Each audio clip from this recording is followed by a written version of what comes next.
Hello दोस्तों। तो चलिए आप सबको गुड मॉर्निंग। आइए आज हम फिर से देखते हैं इस वीडियो में surface area and their volumes का exercise 15D R S. Agarwal class 9 का question number 17। The surface area of two sphere are in the ratio 1:4। Find the ratio of their volume. दोस्त क्या दिया हुआ है? स्फीयर दिया हुआ है, उस स्फीयर का सरफेस एरिया का रेशियो दिया हुआ है। चलिए हम लोग देखते हैं। ये आपका दो स्फीयर है और इन दोनों स्फीयर का क्या दिया हुआ है? Surface area. चलिए मान लेते हैं इसका रेडियस 1 है, इसका रेडियस 2 है और इसका सरफेस एरिया क्या हो जाएगा दोस्त? यहाँ पे यदि रेडियस 1 और रेडियस 2 है तो रेडियस 1 वाले का सरफेस एरिया क्या होगा? चलिए दोस्त यहाँ पे लिखते हैं surface area of sphere 1। Surface area of sphere 1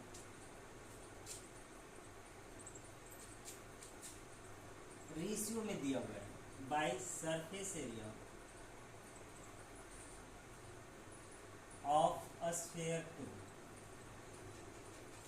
दोस्तों ये क्या है? ये स्फीयर 1 है और ये स्फीयर 2 है। स्फीयर 1 और स्फीयर 2 का सरफेस एरिया का रेशियो दोस्त क्या दिया है? 1:4 दिया है। 1:4 दिया गया है। चलिए आइए हम लोग देखते हैं सरफेस एरिया ऑफ स्फीयर क्या होता है। दोस्तों सरफेस एरिया होता है 4πr²।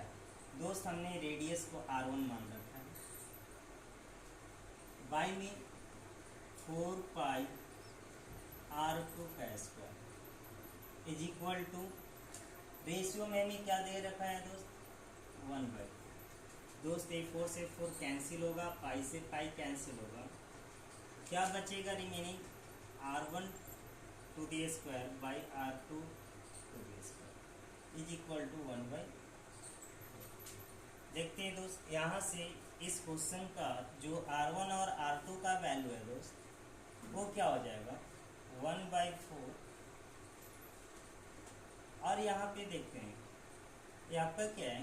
होल स्क्वायर के रूप में r1/r2 to the whole square. और ये आपका क्या है? 1/4। तो 1/4 को हम लोग और क्या लिख सकते हैं? 1/2 टू दी होल स्क्वायर लिख सकते हैं। कोई दिक्कत नहीं। 1 का स्क्वायर 1 हो जाएगा और 2 का 4 हो जाएगा। यहाँ से स्क्वायर दोस्त अब क्या कर सकते हैं? कैंसिल कर सकते हैं। तो फाइनली आपको r1 और r2 का जो रेशियो है दोस्त वो क्या मिल चुका है? आपको मिल चुका है 1/।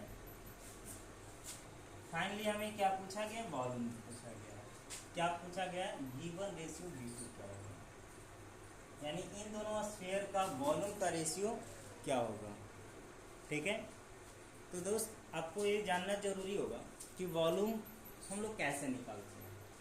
चलिए हम लोग आइए देखते हैं volume of sphere 1। Volume of sphere 1 क्या होता है? वॉल्यूम ऑफ स्फीयर 1 क्या हो जाएगा? तो यहाँ पे हम लोग देख लेते हैं V1 ratio V2 is equal to 4/3 pi r3। 4/3 pi r3।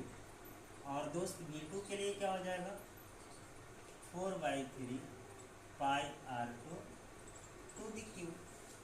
दोस्त यहाँ 4/3 कैंसिल, पाई से पाई कैंसिल, बचा क्या? एक बच गया आपका r1/r2 to the whole cube. क्या बच गया है? r1/r2 to the whole cube.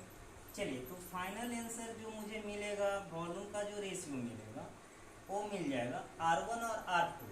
तो r1 और r2 का वैल्यू दोस्त यहाँ पे हमें 1/2 मिल चुका है।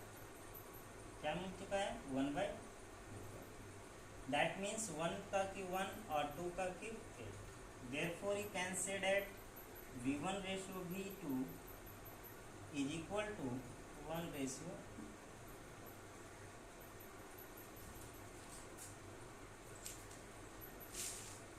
सबसे मुझे यही आशा होगा कि आप सभी समझे होंगे।